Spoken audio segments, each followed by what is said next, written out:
Nous sommes le 18 janvier 2019. Chers téléspectateurs, mesdames et messieurs, bonjour et bienvenue sur cette plateforme de la télévision Naissance. C'est le journal en langue française. Tout de suite, les titres. Le mouvement pour la solidarité et le développement MSD s'est également retiré de la plateforme du Sénarède. Le MSD explique son retrait par le manque d'engagement de la plateforme de restaurer les accords d'Arusha. Ils ont tous un ennemi commun. Au lieu de quitter le Sénarède, il vaut mieux le réparer. Ce sont les conseils du sage Zenon Nichayendi s'adressant aux partis qui se sont retirés de cette plateforme. Vous allez le suivre dans ce journal. Hors de nos frontières, une mission de haut niveau sera envoyée à Kinshasa par l'Union africaine, l'UA, qui a demandé la suspension de la proclamation des résultats définitifs.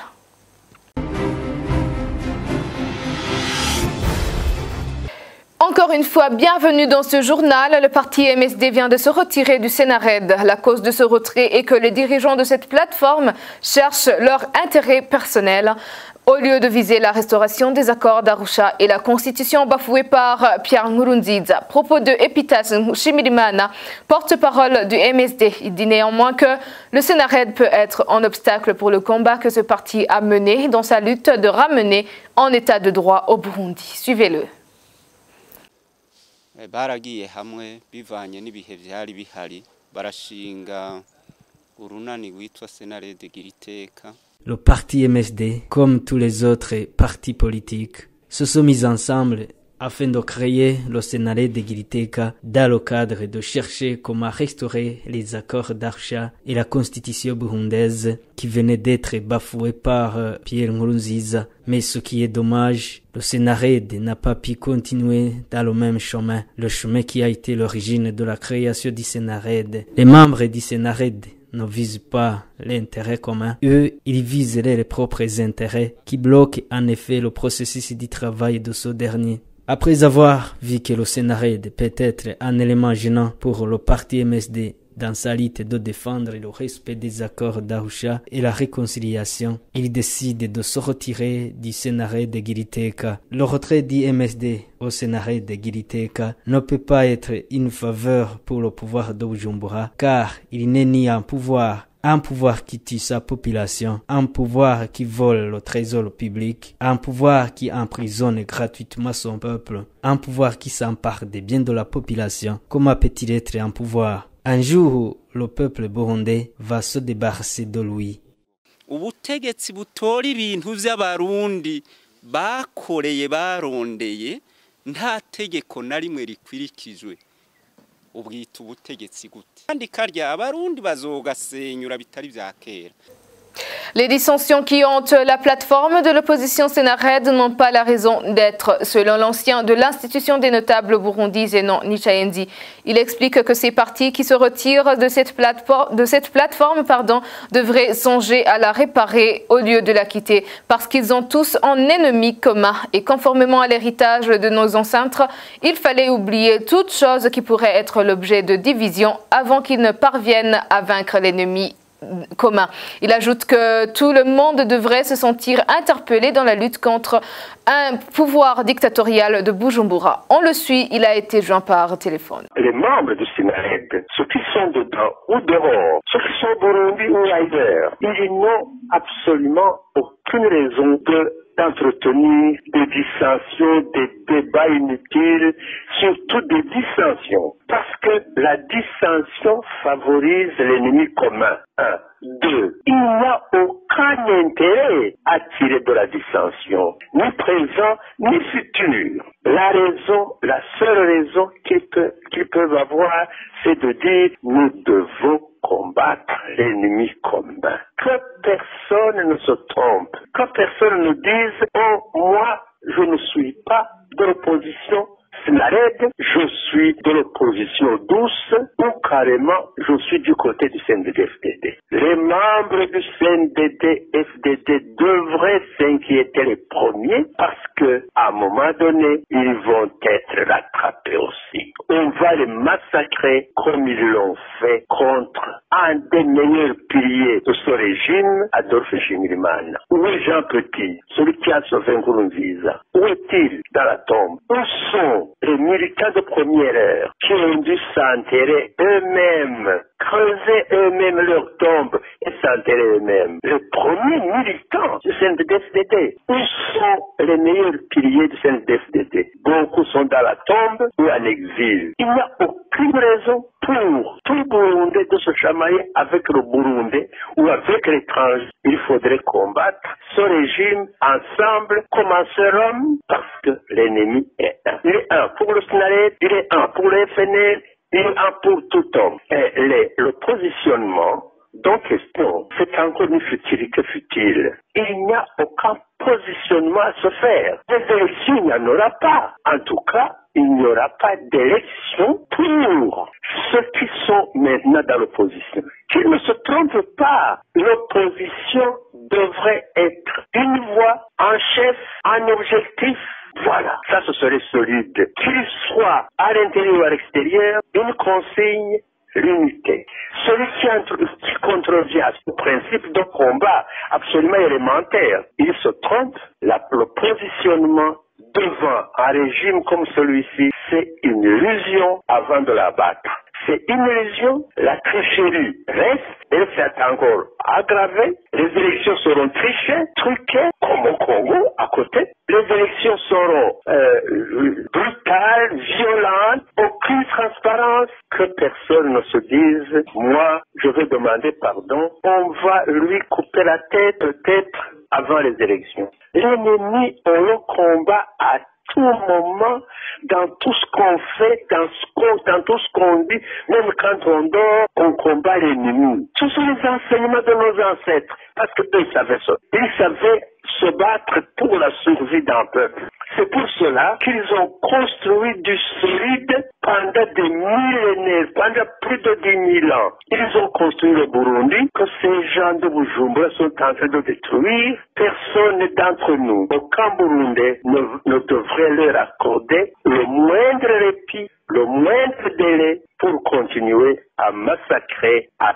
piller notre pays. Aucun. Nous n'avons aucune excuse. Aucune. Donc, nous recommandons vivement à tous les membres de SNARED, encore dedans ou en dehors, demain après-demain, même à tout Burundais, nous recommandons vivement de ne pas se faire d'illusions. Il faut que ce régime parte. Sinon, c'est l'esclavage et la destruction totale de notre pays. Les militants du MSD sont persécutés par le pouvoir en place. Le porte-parole demande à ses partisans, à toute la population en général, d'être solidaire pour refuser ces atrocités du Parti de l'Aigle envers la population burundaise. Suivez-le encore une fois. Twebwe ntitugitangazwa n'ibintu bikorwa na leta ya Petero Nkurunziza. Au parti MSD, rien d'étonnant à ce que fait le pouvoir de Bujumbura. Ce sont des actes ignobles sans nom. C'est impossible qu'il continue d'arrêter nos membres dans certaines provinces, notamment province Bubanza, comme s'il y en était. On ne peut pas toujours accepter de tels comportements. C'est pour cette raison même qu'on demande à tous nos militants, au peuple burundais confondu, plus précisément les Imbonerakure, menacés et aussi par le gouvernement, à les inciter à commettre des dégâts, d'être en effet solidaires, de ne plus accepter de se laisser aller comme des moutons. Il faut que tout le monde sache qu'une autorité ne dit pas une loi. Kandi bakamenya neza ko umutegetsi atari itegeko. Ivyo abarundi twese tugomba kubimenya.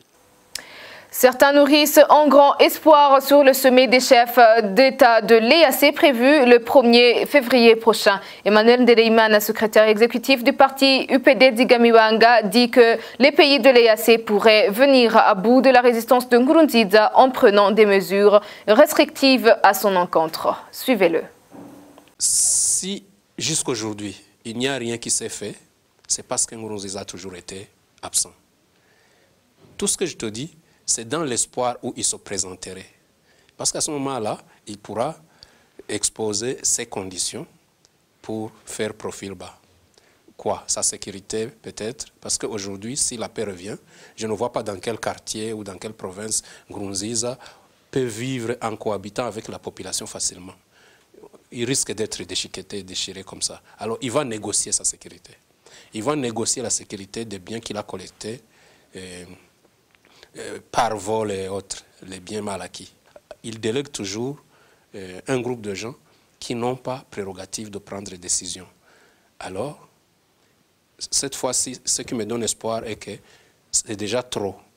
S'ils s'absentent encore une fois, en envoyant une équipe juste pour assister, sans pouvoir de prendre une décision, je pense bien que les chefs d'État de la sous-région pourront passer à l'étape suivante, imposer par exemple l'embargo au Burundi. Et imposer l'embargo au Burundi, ce serait le chaos pour Nkurunziza. Parce que le pays aujourd'hui est à sec, à plat, pas dessous. Le pays ne fonctionne pas. Et pour la population aussi. Oui, la population, c'est autre chose, on n'en dit plus. Mais si jamais on arrive à cette étape d'embargo, Nkurunziza peut-être pourra lever les mains et chercher un pays d'asile. Et comme ça, le pays peut respirer avec de nouvelles autorités. On l'espère bien. Page internationale pour clore ce journal. Les chefs d'État africains appellent à la suspension de la proclamation des résultats définitifs et annoncent l'envoi d'une mission de haut niveau à Kinshasa. Les présidents réunis à Addis Abeba ce jeudi ont estimé qu'il existait de sérieux doutes sur la conformité des résultats provisoires de la présidentielle congolaise annoncée par la CENI. Le point avec Thierry Wigilindavi.